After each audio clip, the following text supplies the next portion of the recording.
আপনারা দেখছেন ২১শে টেলিভিশন। আগামী মাসের শুরুতেই বাংলাদেশ ভ্যাকসিন পেয়ে যাবে বলে জানালেন স্বাস্থ্যমন্ত্রী। এর মধ্যে সব প্রস্তুতি নেওয়া হয়েছে বলেও জানান তিনি। আর স্বাস্থ্য অধিদপ্তর জানিয়েছে, ভ্যাকসিন পেতে অ্যাপসের মাধ্যমে নিবন্ধন করতে হবে। এজন্য অ্যাপস তৈরির কাজও শেষ পর্যায়ে।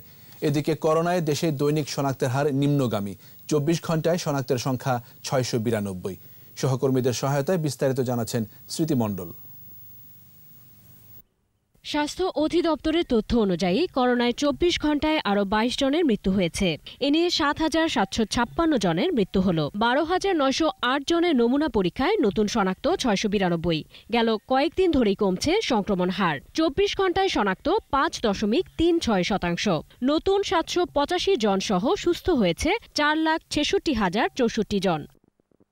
দুপুরে মানিকগঞ্জে অসহায়দের মাঝে কম্বল বিতরণ শেষে স্বাস্থ্যমন্ত্রী জাহিদ মালেক জানিয়েছেন, অক্সফোর্ডের ভ্যাকসিন দ্রুত চলে আসবে। ফাইজারও কিছু ভ্যাকসিন বিনামূল্যে দেওয়ার প্রস্তাব দিয়েছে। কিছু ভ্যাকসিন ফাইজার বিনামূল্যে আমাদেরকে দিবে, যে ভ্যাকসিনটি আমেরিকাতে এবং ইউরোপে দেওয়া হচ্ছে। আমরা আশা করি সেই ভ্যাকসিনও আমরা গ্রহণ করব এবং আমাদের যারা ফ্রন্টলাইন ওয়ার্কার, যারা চিকিৎসায় জড়িত আছে, অন্য সেবায় যারা জড়িত আছে, তাদের দেওয়ার জন্য আমরা সেই ব্যবস্থা নিব। এদিকে রাজধানীতে এক মতবিনিময় সভায় অনলাইনে যুক্ত হয়ে স্বাস্থ্য অধিদপ্তরের অতিরিক্ত মহাপরিচালক মির্জাদি সেব্রিনা ফ্লোরা জানান, ভ্যাকসিন পেতে অনলাইনে তালিকা করা হবে। কিভাবে দেয়া হবে, কারা পাবেন তা নিয়ে কাজ চলছে।